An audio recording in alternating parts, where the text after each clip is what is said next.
بسم اللہ الرحمن الرحیم الحمد للہ رب العالمین نحمده ونستعینه ونستغفره ونؤمن به ونتوکل علیہ ونعوذ باللہ من شرور انفسنا ومن سیئات اعمالنا من يهده الله فلا مضل له ومن يضلله فلا هادي له ونشهد أن لا إله إلا الله وحده لا شريك له ونشهد أن سيدنا ونبينا وحبيبنا ومولانا محمدا عبده ورسوله صلى الله تعالى عليه وعلى آله وأصحابه وأزواجه وذرياته وجميع أهل بيته وبارك وسلم تسليما كثيرا كثيرا.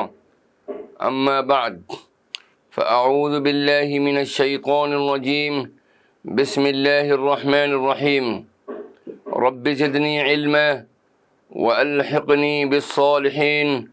رب اشرح لي صدري ويسر لي أمري واحلل عقدة من لساني يفقه قولي. صدق الله العظيم. اللهم إني أسألك بأنك أنت الله لا إله إلا أنت الأحد الصمد الذي لم يلد ولم يولد ولم يكن له كفوا أحد. بزرگان محترم، برادران عزیز، سلسلے کے مخلصین اور ہماری قابل احترام مائیں بہنیں اور عزیز بچیاں، درس معیار السلوک کے ضمن میں معیار پنجم یعنی 5ویں معیار پر ہماری گفتگو کا سلسلہ جاری ہے، اور یہ آج اس کی 6ٹھی قسط ہے. آج ہماری گفتگو کا موضوع ہے مخلوق کے حقوق کی نگہداشت رکھنا. معیار پنجم میں حضرت دادا پیر رحمۃ اللہ علیہ ارشاد فرماتے ہیں، دوسرے لوگ جیسے اس کی خدمت جسمانی اور کشف برداری اور روپیہ پیسہ سے کرتے ہیں، اس کو بھی ویسے ہی اپنے کم درجے کے لوگوں کی کرنی چاہیے. یہی عین طریقت ہے. اس کے بعد حضرت دادا پیر رحمۃ اللہ علیہ نے نقل فرمایا ہے، حضرت شیخ سعدی رحمۃ اللہ علیہ کا یہ شعر، طریقت بجز خدمت خلق نیست، بتسبیح و سجادہ و دلق نیست. میرے بزرگوں اور عزیز دوستوں، اس خطاب کی تیاری کے سلسلے میں ہم نے استفادہ کیا ہے حضرت شیخ امام غزالی رحمۃ اللہ علیہ کی تحریروں سے. میرے عزیزوں اور دوستوں، رسول مقبول صلی اللہ تعالی علیہ وسلم ارشاد فرماتے ہیں، المسلم من سلم المسلمون من لسانه ویدہ، او کما قال علیہ الصلاۃ والسلام. مسلمان وہی ہے جس کے ہاتھ اور زبان سے اللہ کی مخلوق محفوظ رہے. جب تم کو عام مخلوق سے تعلق ہو تو اس وقت اس کا لحاظ رکھو کہ مخلوق کو تم سے کسی قسم کی ایذا نہ پہنچے. ایذا کے معنی تکلیف کے ہوا کرتے ہیں. رسول مقبول صلی اللہ تعالی علیہ وسلم ارشاد فرماتے ہیں کہ مسلمان وہی ہے جس کے ہاتھ اور زبان سے اللہ کی مخلوق محفوظ رہے. اور اعلیٰ درجہ یہ ہے کہ مخلوق کو نفع پہنچاؤ، اور اس سے بھی اعلیٰ درجہ صدیقین کا ہے کہ جن سے ایذا اٹھاؤ، یعنی جن سے تکلیف اٹھاؤ یا جن کی طرف سے تکلیف پہنچے، ان کے ساتھ حسن سلوک اور احسان کا معاملہ کرو. کیونکہ رسول مقبول صلی اللہ تعالی علیہ وسلم نے حضرت علی کرم اللہ وجہہ کو نصیحت فرمائی تھی کہ اے علی، اگر صدیقین کا درجہ حاصل کرنا چاہو تو جو تم سے قطع تعلق کرنا چاہے تم اس سے تعلق رکھو، اور جو تم پر ظلم کرے تم اس کے ساتھ سلوک کرو۔ مخلوق کے حقوق قائم رکھنے کے سلسلے میں 20 باتوں کا لحاظ رکھنا چاہیے، جن کی تفصیل اس طرح آتی ہے حضرت امام غزالی رحمۃ اللہ علیہ کی تحریروں میں۔ پہلی بات تو یہ ہے کہ جو کچھ اپنے لیے بہتر سمجھو وہی دوسروں کے لیے بہتر سمجھو، کیونکہ حدیث مبارک میں ہے ایسے شخص کے لیے بشرطے کہ اس کا خاتمہ بالخیر ہو جائے جہنم سے محفوظ رہنے کی بشارت آئی ہے۔ دوم یہ کہ ہر کسی کے ساتھ تواضع سے پیش آؤ، کیونکہ حق تعالی مغرور اور متکبر کو پسند نہیں فرماتے۔ بس اگر کوئی شخص تمہارے ساتھ تکبر سے پیش آئے تو اس کو برداشت کر جاؤ۔ دیکھو حق تعالی فرماتے ہیں عفو کی خصلت اختیار کرو، بھلائی کی ترغیب دو اور جاہلوں سے پہلو تہی کرو۔ سوم، بڑوں کی تعظیم کرو اور چھوٹوں پر شفقت کی نظر رکھو۔ رسول مقبول صلی اللہ تعالی علیہ وسلم فرماتے ہیں کہ جو جوان کسی بوڑھے کی تعظیم کرے گا تو اس جوان کے بڑھاپے کی حالت میں اللہ تعالیٰ اس کی تعظیم کرنے والا شخص پیدا فرمائے گا۔ اس حدیث میں اشارتاً درازی عمر کی بھی بشارت آ گئی ہے کہ اس کو بوڑھا ہونا نصیب ہوگا۔ چہارم، ہر شخص کے ساتھ خندہ پیشانی سے پیش آؤ، کیونکہ رسول مقبول صلی اللہ تعالی علیہ وسلم ایسے شخص کو دوزخ سے بچنے اور اللہ کے محبوب ہونے کی بشارت دیتے ہیں۔ سبحان اللہ، سبحان اللہ۔ پنجم یہ کہ دو مسلمانوں میں رنجش ہو جائے تو صلح کرا دو۔ شریعت میں ایسے موقع پر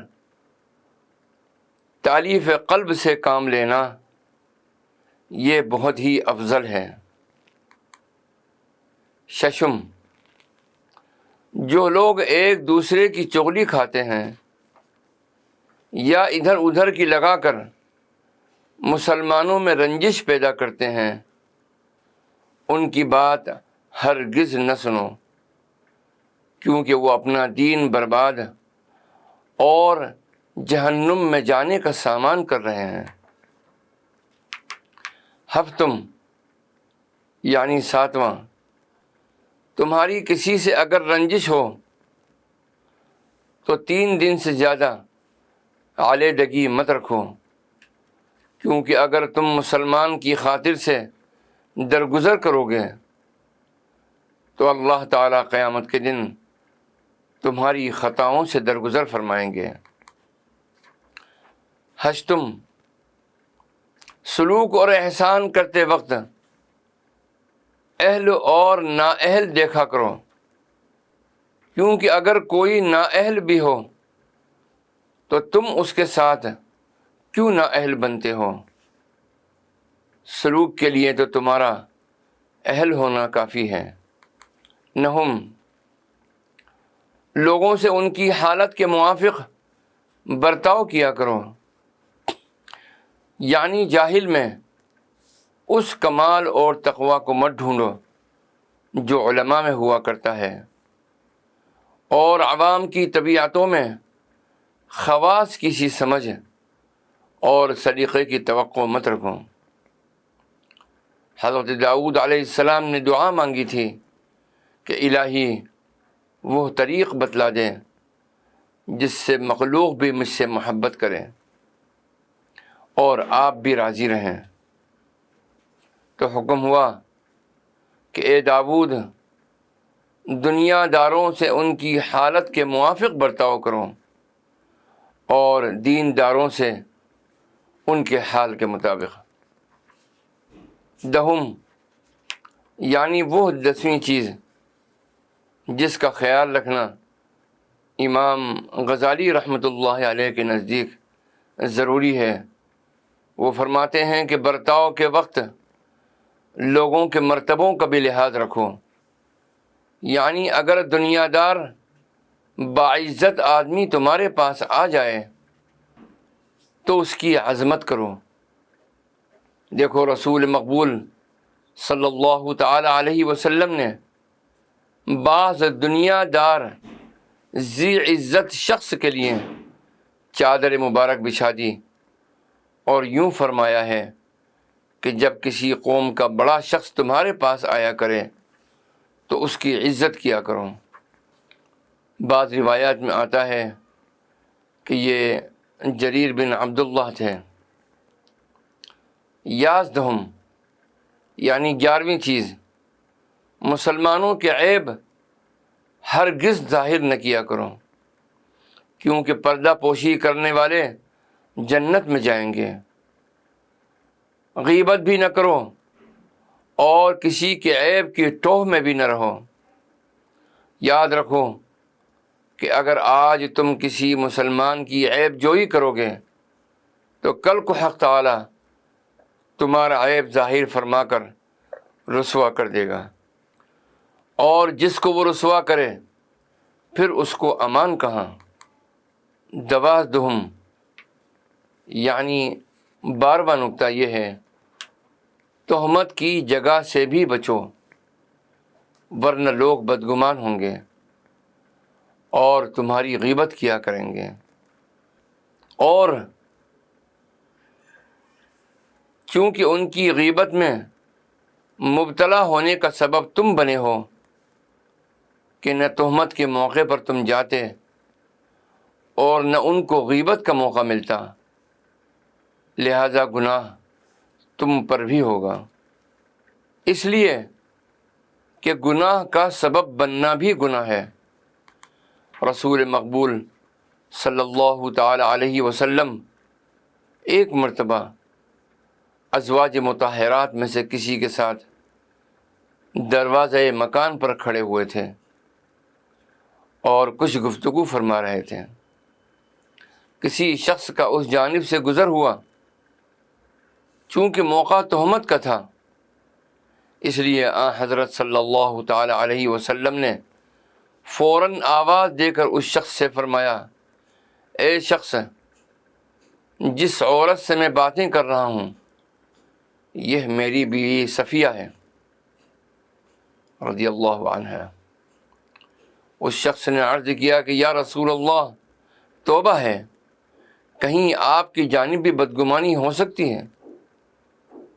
حضور نبی کریم صلی اللہ علیہ وسلم نے فرمایا، تعجب ہی کیا ہے، شیطان تو بنی آدم کی رگ رگ میں سرایت کیے ہوئے ہیں، یعنی شاید تمہارے دل میں یہ وسوسہ پیدا کرتا اور تمہاری بربادی کا سبب بنتا، اس لیے مجھے اطلاع دینا ضروری ہوئی۔ 13 یعنی 13واں نقطہ یہ ہے کہ مسلمانوں کی حاجت روائی میں کوشش کیا کرو۔ حدیث میں آیا ہے کہ رسول مقبول صلی اللہ تعالی علیہ وسلم اکثر کسی کو کچھ دینے دلانے میں تاخیر کرتے اور یوں ارشاد فرمایا کرتے تھے کہ میں صرف اس لیے جلدی کا حکم نہیں دیتا کہ تم کو سفارش کرنے کا موقع مل جائے اور تم زبان سے کلمۃ الخیر نکال کر ثواب حاصل کر لو۔ مسلمانوں کی حاجت روائی میں سعی کرنا بہرحال نفع بخش ہے، دنیا و آخرت ہر اعتبار سے، خواہ تمہاری کوشش سے اس کی حاجت پوری ہو یا نہ ہو۔ حدیث میں اس سعی اور کوشش کا اجر و ثواب سال بھر کے اعتکاف سے بھی زیادہ آیا ہے۔ حاکم کی روایت کے مطابق سال کے بجائے 2 ماہ کا لفظ آیا ہے۔ 4 یعنی 14واں نقطہ یہ ہے کہ ہر مسلمان سے سلام علیک اور مصافحے میں پیش قدمی کیا کرو، یعنی پہل کیا کرو۔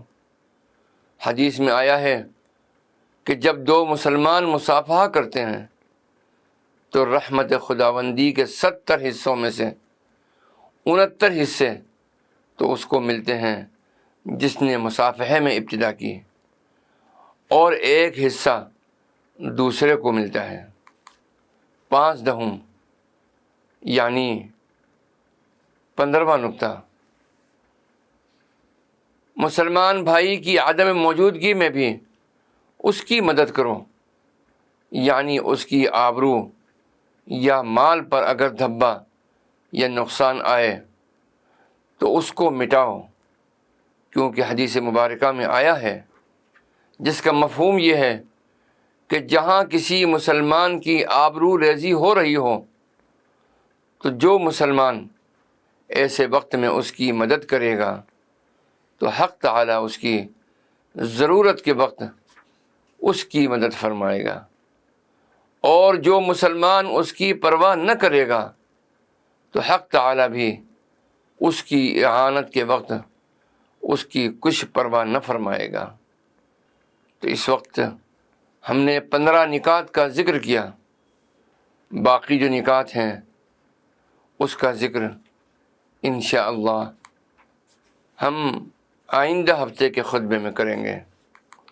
تو میرے عزیزوں اور دوستوں، حضرت ابو ہریرہ رضی اللہ تعالی عنہ فرماتے ہیں کہ نبی کریم صلی اللہ تعالی علیہ وسلم نے ارشاد فرمایا، ان السخی قریب من اللہ، قریب من الناس، قریب من الجنہ، بعید من النار، وان البخیل بعید من اللہ، بعید من الناس، بعید من الجنہ، قریب من النار، وجاہل سخی احب الی اللہ من عالم بخیل،